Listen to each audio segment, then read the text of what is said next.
Thank you for joining me again for this Bible study. This is part 5 of our series on how to study the Bible. Now, before I begin our study today, let me say a couple of things that have been impressed on my mind and heart lately. The COVID-19 situation that we're facing has affected the church in a profound way. Most churches have limited their gatherings, and most are presently not conducting Bible classes for adults or children as they once were. So what are we doing, and what should we be doing? We should be studying the Bible in our homes with each other as married couples, as families with small children and teenagers, with our grandchildren, and with a neighbor or a friend. This crisis could actually be for our spiritual benefit. I'm afraid that in the past we depended too much on the church to provide the spiritual nourishment that all of us need, when this has always been the responsibility of the family primarily, more than the church's responsibility.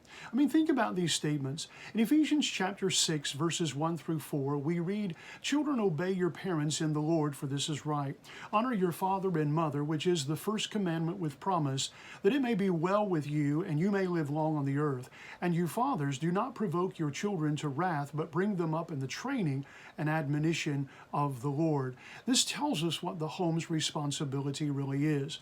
Now, back in the Jewish dispensation, God commanded the home in this way. Now, of course, it had a broader application to all of Israel, but primarily it had its application to the home. In Deuteronomy chapter 11, verses 18 through 21, we read this, "Therefore you shall lay up these words of mine in your heart and in your soul, and bind them as a sign on your hand, and they shall be as frontlets between your eyes. You shall teach them to your children, speaking of them when you sit in your house, when you walk by the way, when you lie down, and when you rise up. And you shall write them on the doorposts of your house and on your gates, that your days and the days of your children may be multiplied in the land which the Lord swore to your fathers to give them, like the days of the heavens above the earth." So this is about the home primarily. Just because the church, that's all of us collectively, has a teaching role does not mean that this should be that it should take the primary teaching role. Ideally, the church should play a supplementary role to the primary teaching responsibility of the home. I understand that not everyone has a good home life. I get that, but you also have to take responsibility for yourself. If you don't have anyone at home to encourage you, then you still need to nourish your soul in the Word. The church can help with this. Individuals can help with this as well. I hope that we're able to have Bible classes again as soon as possible, but we have an opportunity to make this all work for our spiritual enrichment, to bring the home, to bring the family back into the equation in a major way, back to its essential task of spiritual training. The church should act as a resource outlet, as a guide, as a source of encouragement for individuals and families to soar in the direction of God. The church should assume a kind of pastoral role to offer assistance to the family in the fulfillment of its role to shape and mold the next generation of believers. Additionally, look at the turmoil that's going on in our society today. And even bigger than that, look at the world stage. All of this speaks to the sad condition of marriage, parenting, and the family. All of the violence, all the upheaval is a stark reminder that the family needs to get back in business. The church and all the important institutions of society, government, education, the military, will never be transformed positively to work for the citizens, for all the good, for all of us, until we start healing our families, until we start healing our homes. The family is the fault line. So if you're watching, if you're listening this afternoon, then it's time to step up and get serious about God and about His Word. Do it to save your country. Do it to save the world. If that focus is too big, then do it for your children. Do it for your grandchildren, because this is where your true responsibility lies. This is the motivation behind this series. This is why we're concerned with Bible study and doing it the right way, so that our lives and the lives of our children will be better in the Lord and better prepared for service in the kingdom of God. Well, we have a lot to talk about, so let's get to it. God is eternal, and He possesses all knowledge and all power. At the beginning of time, God created the earth and the universe. He did this without the aid of evolutionary processes. God created men and women in His likeness and placed them in the Garden of Eden, believed by many to have been in Southwest Asia, the approximate geographic center of the largest land portion of the earth's surface. The first man and first woman sinned soon after they were created. This brought sin into the world for the very first time. By committing sin, men and women turned away from what God designed them to be. Immediately, God gave them a preview of His plan to save human beings. Many years later, after the near destruction of the world and its sin by a great flood, God initiated a plan for humanity's ultimate destruction, or God's ultimate redemption, I should say, and spiritual recreation. He did this by calling Abraham to be the father of a nation through whom this divine plan would be accomplished. God called Abraham out of the land of Ur and into the land of Canaan. Eventually, Abraham's offspring migrated to Egypt, and there they grew to be a nation, the people of Israel. After 400 years, the descendants of Abraham, Hebrews, later known as Jews, were led by God out of Egypt under the direction of Moses back into the land of Canaan, into the promised land. And there, under the reigns of Saul and David and Solomon, the nation of Israel became a great and mighty kingdom. Then at the close of Solomon's reign, the nation divided into two separate kingdoms. The northern kingdom, made up of approximately 10 tribes, called Israel. This nation lasted about 200 years and then was taken into slavery by Assyria in about 721 BC. The southern kingdom, called Judah, lasted a little over 100 years longer, and in about 600 BC was carried away into slavery by Babylon. During this period of time, God told the people through His prophets that He would send His special servant to save them from their sins and restore them to God and to His favor. In approximately 536 BC, a small number of Jews returned to Canaan and reestablished their national life. Soon after this, the Old Testament came to a close. 400 years later, Jesus, the special servant who had been promised by the Old Testament prophecy, finally came. Through Him, men and women all over the world are going to be saved from their sins and adopted into God's family, the church. Jesus came into the world as a baby and then grew up to be an adult who taught about God's kingdom. He demonstrated that He was God's Son by the miracles that He did and by the fulfillment of the Old Testament prophecies. But He was rejected by men, and He died on the cross for the purpose of removing human sin for those who believed in Him.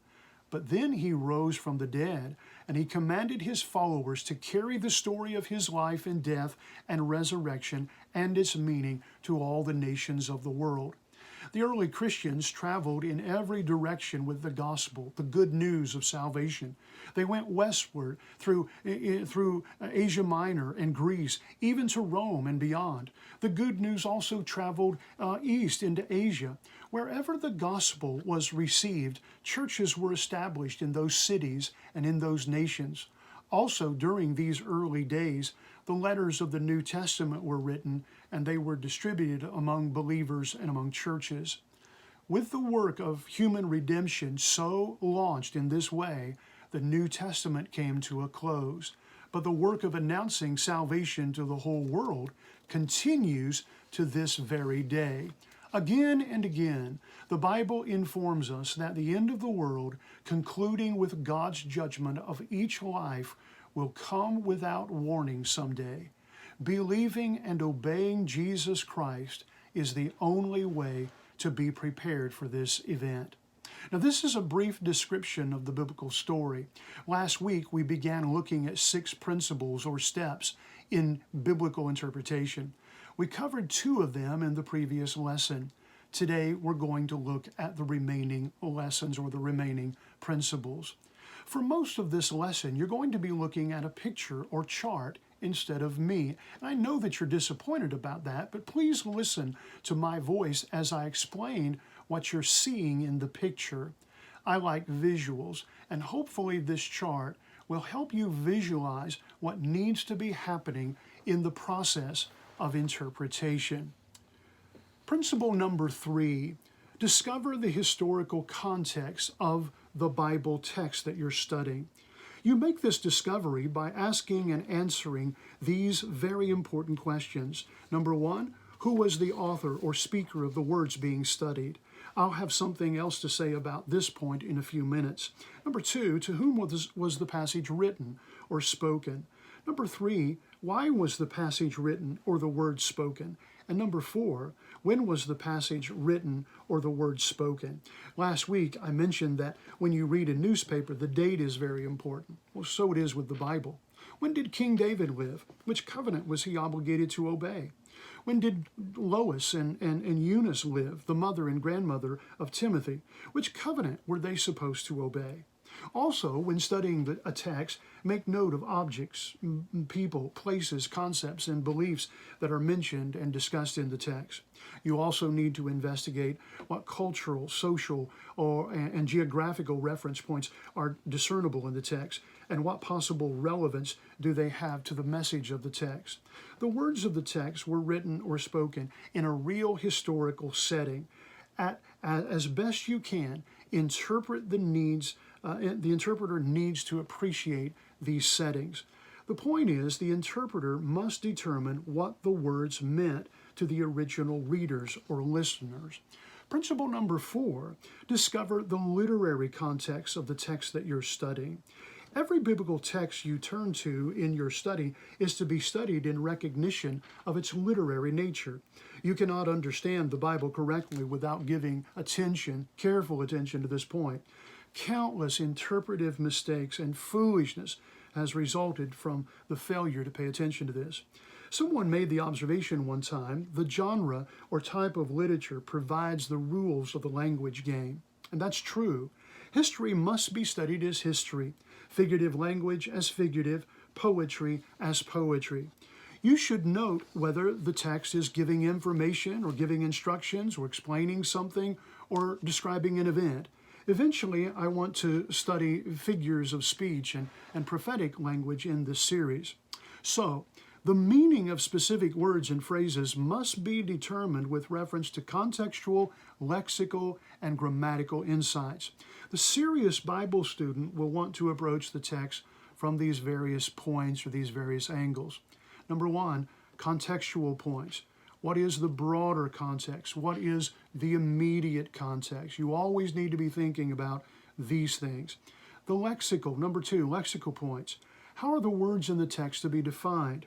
Words that are used in one text may have a different meaning in another text. Here are a couple of things to pay attention to. Generally speaking, context determines the meaning of terms.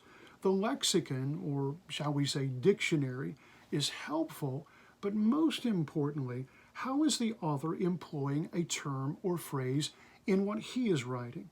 Also, words should be taken in their most literal, natural meaning unless a figurative meaning is demanded by the text. Here are a couple of examples. People sometimes say all dogs go to heaven.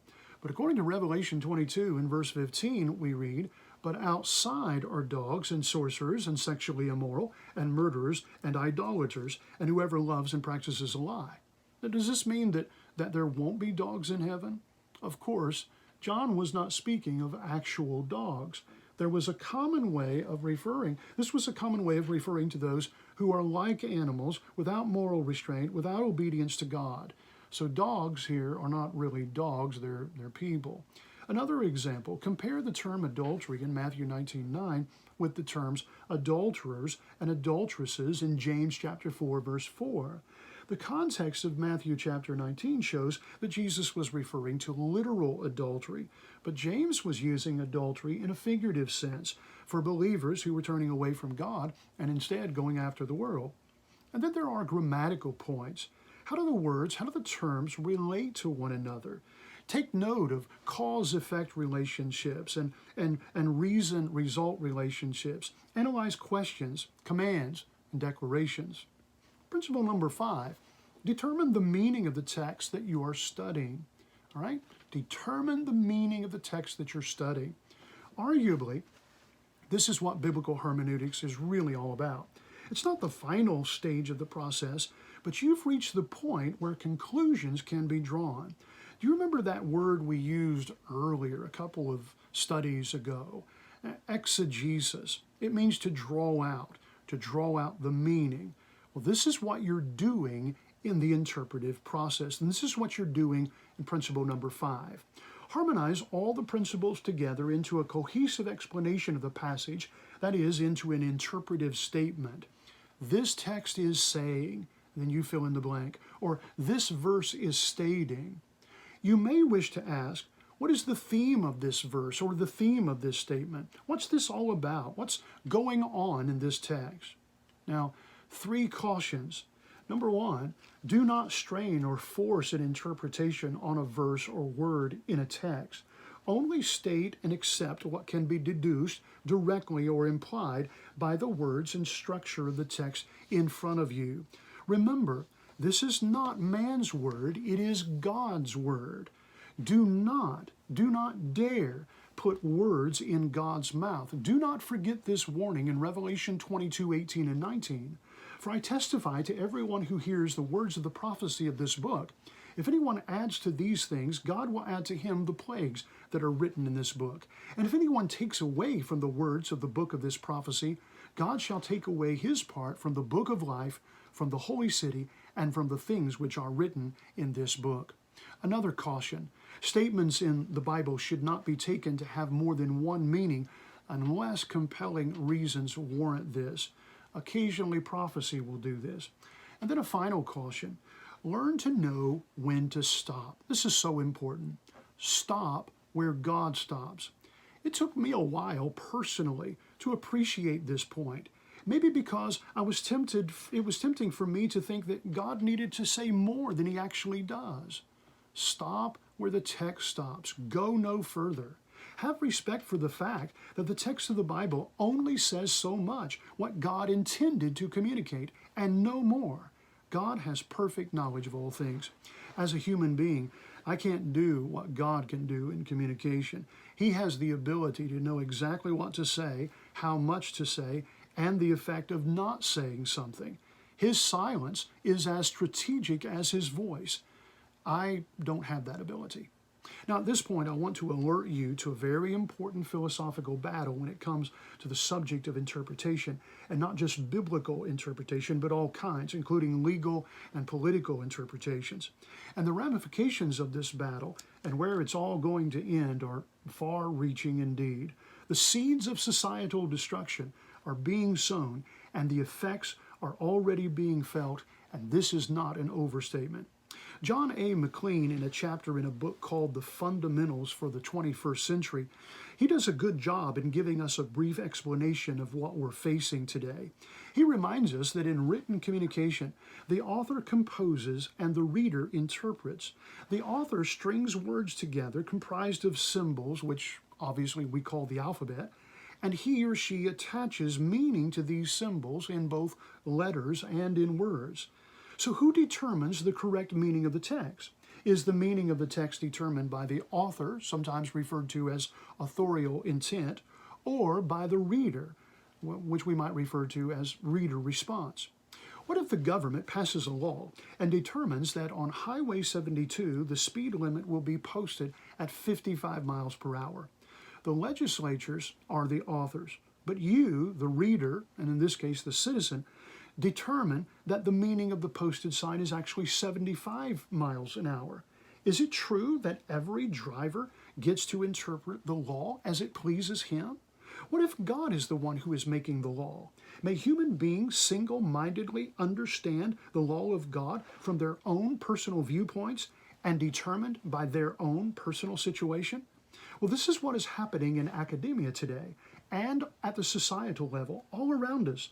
The reader, the interpreter, is being permitted to impose their own personal interpretation on the text or on a particular law. What is written only means what it means to you. The author is secondary. The reader is primary. The reader, the interpreter, is considered to be sovereign over both the text and the intent of the author. I mean, this is ridiculous. The reader decides what is relevant and meaningful. The author actually decides nothing. This philosophy is rotten to its core, but it has become increasingly popular in our secular postmodern culture. Ultimately, it is destructive to education and it is disastrous to the Bible. If you follow this approach to biblical interpretation, then you will lose your soul because it directly violates Revelation 22:18 and 19. McLean says, and I quote, "Bible students need to consciously adopt a principle that at first glance seems ridiculously self-evident. Always examine the text of Scripture to seek the accurate authorial intention. Authorial intention must be the final judge over everything else that is considered." In other words, we need to abandon the idea that we get to take from the Bible anything we want to, anything we choose. The truth is not flexible to my personal taste. I must determine what God alone wants me to believe and do. Well, back to the original point about determining the meaning of the text that you're studying. Try not to use statements such as, "This verse is teaching," or "This text is telling me to." These are application statements, meaning understanding needs to come before application. Too many times we want to go directly to application. Maybe we do this because we're trained to do this by listening to a sermon or a Bible class, because this is what a preacher is supposed to do, convey the meaning of the text, and then he encourages application in trust and obedience. And most definitely, a preacher must never misuse a Bible text to make the Bible say something it doesn't truly say. But Bible study is not exactly like preaching. It's different. It's slower, it's methodical, it's patient, it's about learning first. Before we get to application, we must determine meaning. Otherwise, we run the risk of misapplication, examples of which abound everywhere. Upon determining the general meaning of the passage, apply what we might call the expansion concept. Texts dealing with a particular theme may supplement or expand the meaning or scope of another. Thus the phrase, "the Bible is its own best interpreter." By all means, draw on your reservoir of Bible knowledge that you already have to help you determine the meaning of a particular passage. Draw broad conclusions only after you consider the totality of biblical teaching on a particular topic or subject. Some have called this the synthetic analytic method. That is, conclusions are drawn after one assembles all relevant data or evidence. Prior to this, conclusions should be tentative. In other words, don't get in a rush. Practice humility and patience. Let the Bible teach you. Let the Bible lead you, because we have to get this right. Failure to do this may result in devastating errors in understanding, and never interpret one text so as to make it contradict another text. Sometimes we categorize statements into obscure texts and clear texts based on how easy they seem to be interpreted, but this is arbitrary at best. But if you run into a snag, a statement whereby the meaning is elusive to your mind, to your thinking, don't allow the obscure meaning to take precedence over text where the meaning is easily discerned.